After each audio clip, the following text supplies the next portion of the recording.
Good book? Ah! I don't know what you're talking about. Yes, because I suddenly went blind. Oh, that. Just reports from Commander Cullen. You're an excellent liar. It's of no interest to you, I'm certain. It's a book. I can see that. It's one of Varric's tales. Swords and Shields, the latest chapter. The latest chapter meaning you've read them all? Not since this all began. We've been busy. She's read this one 3 times. You! I told you to stop spying! You read it out loud to me. I don't like the captain either. I never did that. It's literature. Smutty literature. Whatever you do, don't tell Varric.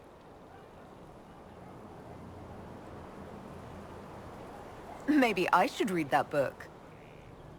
You? No! Why not me? You're the Inquisitor. Oh, I see. They're terrible. And magnificent. And this one ends in a cliffhanger. I know Varric is working on the next. He must be. You could ask him to finish it. Command him to... Pretend you don't know this about me.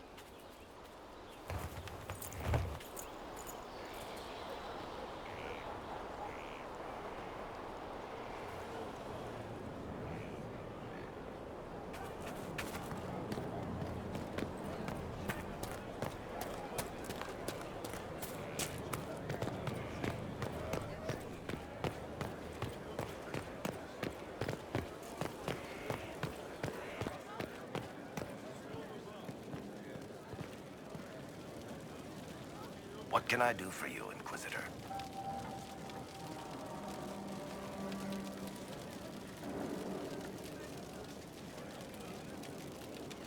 Cassandra is waiting for the next issue of Swords and Shields. I must have heard that wrong. It sounded like you just said that Cassandra read my books. She's a pretty big fan, in fact. Are we talking about the same Cassandra? Tall, grumpy seeker, like stabbing things? Wait, did you say the romance serial? Oh, she'll be waiting for a while then. I haven't finished it and wasn't planning to. That book is easily the worst I've ever written. The last issue barely sold enough to pay for the ink.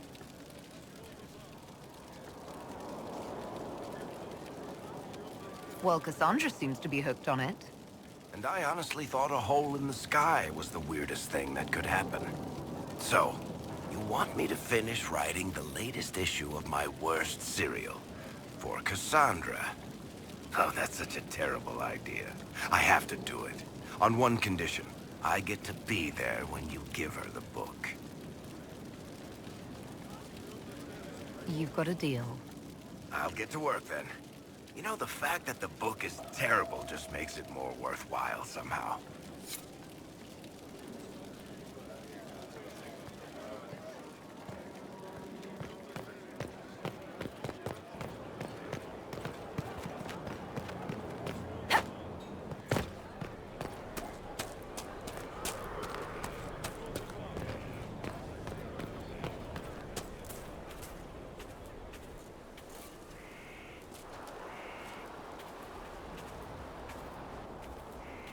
What have you done now? I get it, Seeker. You're still sore after our spat. I'm not a child, Varric. Do not suggest I'm without reason. A peace offering. The next chapter of Swords and Shields. I hear you're a fan. This is your doing. Oh, yes. Do you really think I'd miss this? Well, if you're not interested, you're not interested. Still needs editing anyhow. Wait! You're probably wondering what happens to the Knight Captain after the last chapter. Nothing should happen to her. She was falsely accused. Well, it turns out the guardsman... Don't tell me! This is the part where you thank the Inquisitor. I don't normally give sneak peeks, after all.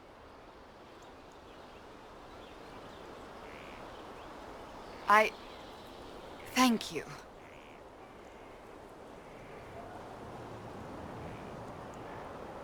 This was everything I'd hoped. I know how you feel. I wonder if I have time to read the first part. Don't forget to tell all your friends, if you have any. Completely worth it.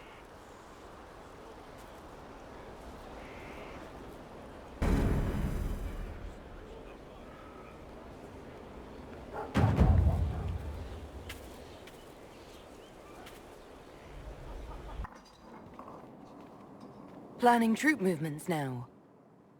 I'm trying to imagine what it will look like when we're done. All of this once belonged to the Tevinter Imperium. Andraste changed that, as did the Blights. As for what will come next, I cannot guess the Maker's plan.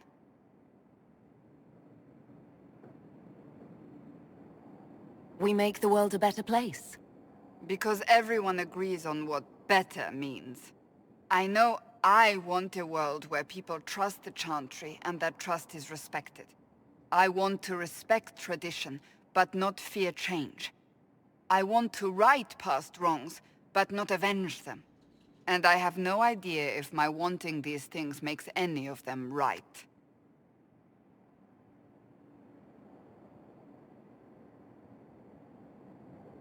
Even if they're not right, they're certainly admirable. Some would disagree. They would call it heresy. That didn't sound like the ravings of a heretic, Cassandra. Perhaps not. But it takes precious little effort to paint even an act of compassion as damaging.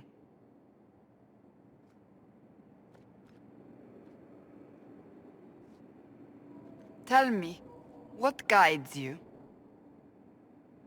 You make decisions that shake the world, yet always seem so assured.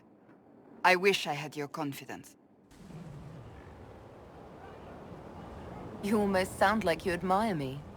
I absolutely do. I may not always agree with your decisions, but how many could do what you have done? You were a prisoner, accused and reviled, yet you've emerged from every trial victorious. The Maker's grace does not make you immortal. You live or die by your own hand. That is worthy of admiration.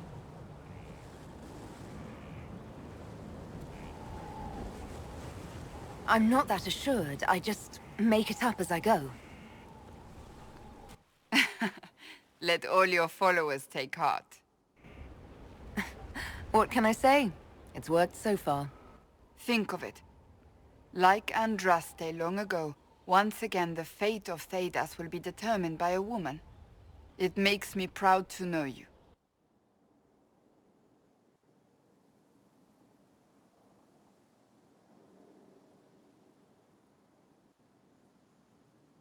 I hope we can call each other friends. I hope so too. We still have a long road to travel, Inquisitor. Wherever it takes us, I'm glad you're here.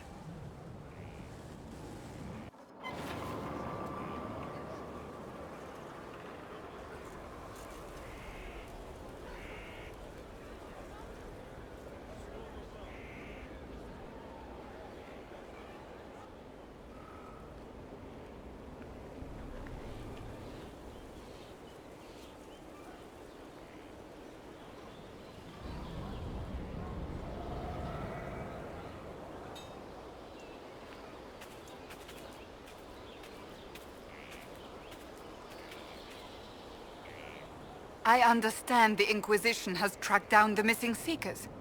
Care Oswin.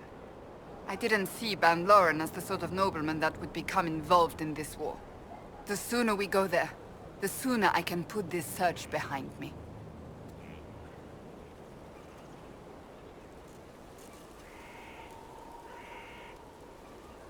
So, that book you were reading?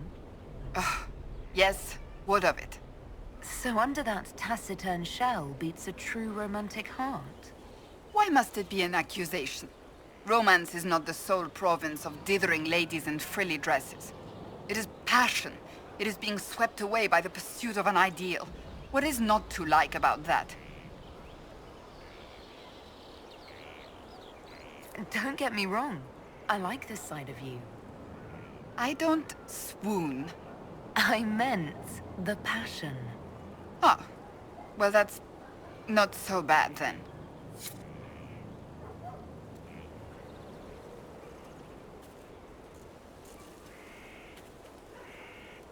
It occurs to me I don't actually know much about you. What do you want to know? I'm not sure. Where are you from?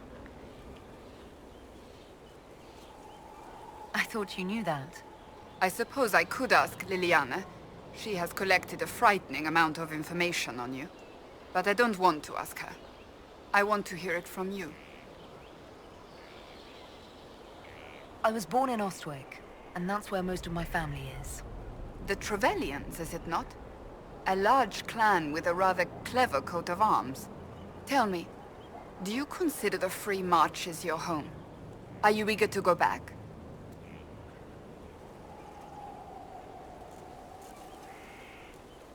I might, once this is done. It will not be the same once you do.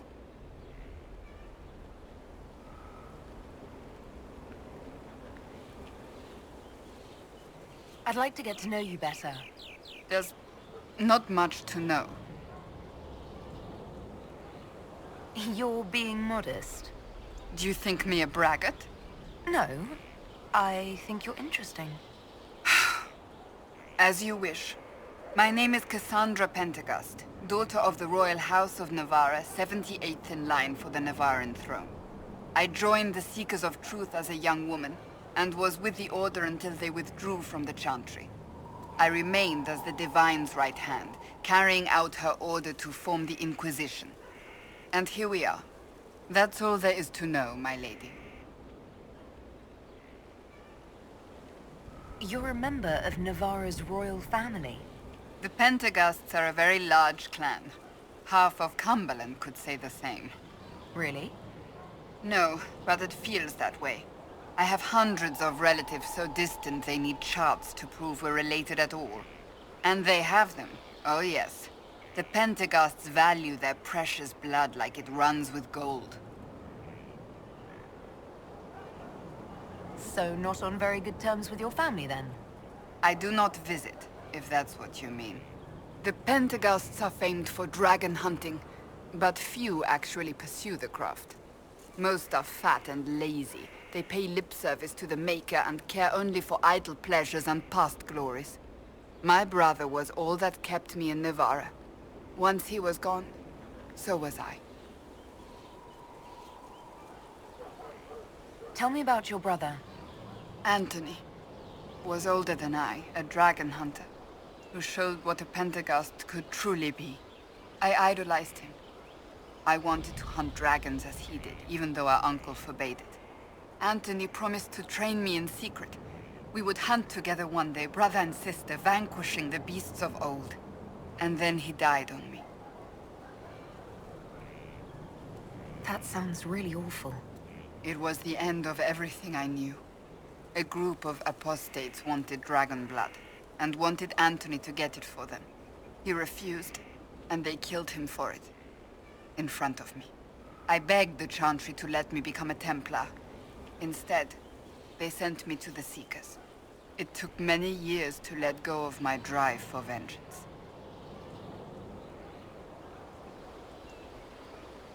So you blamed all mages for the actions of a few apostates? I was young. Magic was frightening. It all seemed pointless. I sometimes wonder how different my life would be if Anthony was still alive. Would I be a dragon hunter? Married to some noble fool, a mother of 3? I cannot say. I take solace in believing the Maker has a plan, but he is not always kind. So you were the right hand to the Divine? To Divine Justinia, yes. And Divine Beatrix before her, in fact. The position is normally reserved for Templars of the Knights Divine, but my circumstances were unusual. Unusual how? You don't know the story? Thank the Maker. I will tell you if you wish, but it isn't as exciting as some drum it up to be. The short version is that I once saved the previous Divine's life. My reward was becoming her right hand. But what does a right hand do, exactly? What is your hand capable of? It gives, it takes, it beckons. It makes a fist. Liliana and I extended the Divine's reach beyond the Grand Cathedral.